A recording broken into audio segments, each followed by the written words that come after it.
आपके जो आखिरी 2 साल थे, 17 साल के बाद बेहतरीन हमारी माशियत की इजाफा हुआ उसमें 5.7% और 6%। ये 17 साल के बाद कोरोना के बावजूद ये हमारी माशियत ऊपर आ रही थी। उसी इकोनॉमिक सर्वे में लिखा होता है कि 50 साल के बाद हमारी जो इंडस्ट्रियल ग्रोथ है, जिसमें असल में नौकरियां होती हैं, नौकरियां मिलती हैं, जिसमें दौलत में इजाफा होता है, वो होती है जब इंडस्ट्री आपकी बढ़ती है। तो 26 से 27% हमारी लार्ज स्केल मैन्युफैक्चरिंग बढ़ी। फैसलाबाद के अंदर मजदूर नहीं मिल रहे थे टेक्सटाइल फैक्ट्रियों के। मुझे टेक्सटाइल वालों ने कहा कि जनाब हमें बाहर से मंगवाने पड़ रहे हैं या मजदूरों की शॉर्टेज हो गई है।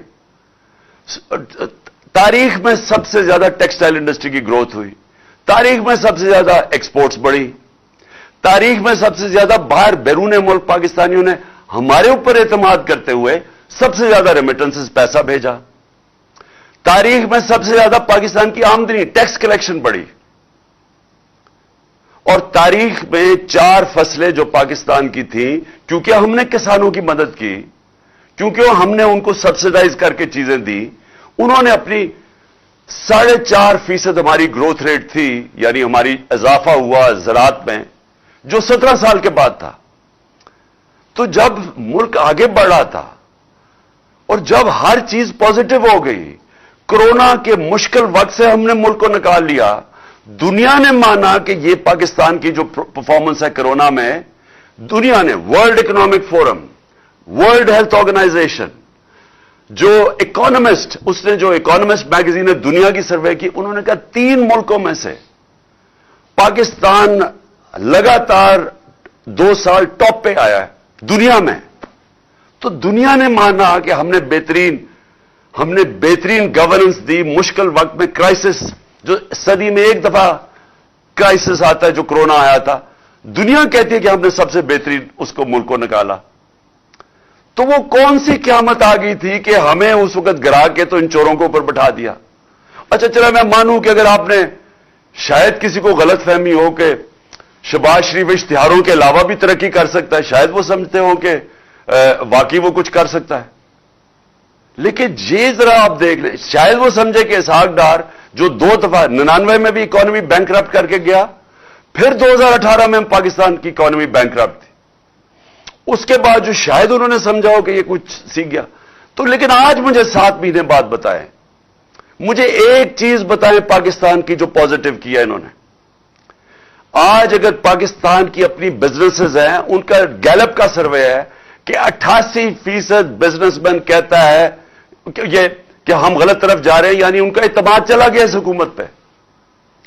बैरून मुल्क जो कि रिस्क असेसमेंट होती है कि आप पाकिस्तान कर्जे वापस कर सकता है या नहीं, वो 85% आप कह रहे हैं कि पाकिस्तान कर्जे वापस नहीं कर सकता। तो ना बाहर के लोगों को इस पे इत्मीनान रह गया, ना अंदर किसी को इत्मीनान है इन पे, अपनी बिजनेस को भी नहीं है। और तो गवर्नेंस का यह हाल है कि 53% दहशतगर्दी बढ़ गई है 7 महीनों में। तो इनके पास तो टाइम ही नहीं है इन चीजों का सोचने का। ये तो अपने केसेस ही माफ करवा रहे थे, ये तो हमारी पार्टी को सिर्फ दीवार से लगाने की, ताकि किसी तरह ये मुझे डिस्क्वालीफाई करके इलेक्शन जीत जाए। इनका तो और कोई काम ही नहीं।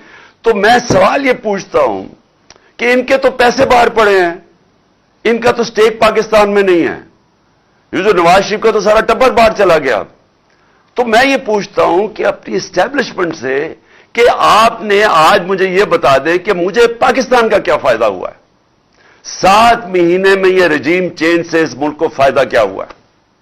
मुझे एक चीज मैं पूछना चाहता हूं, क्या किसानों से पूछें, चाहे किसानों से पूछें कि क्या हालात है उनके, आज इंडस्ट्री से पूछें, आज नौजवानों से पूछें, आईटी सेक्टर से पूछें, जो 75% एक्सपोर्ट्स हमारे दौरान बढ़ी थी आईटी की, जो फ्यूचर है मुल्क का।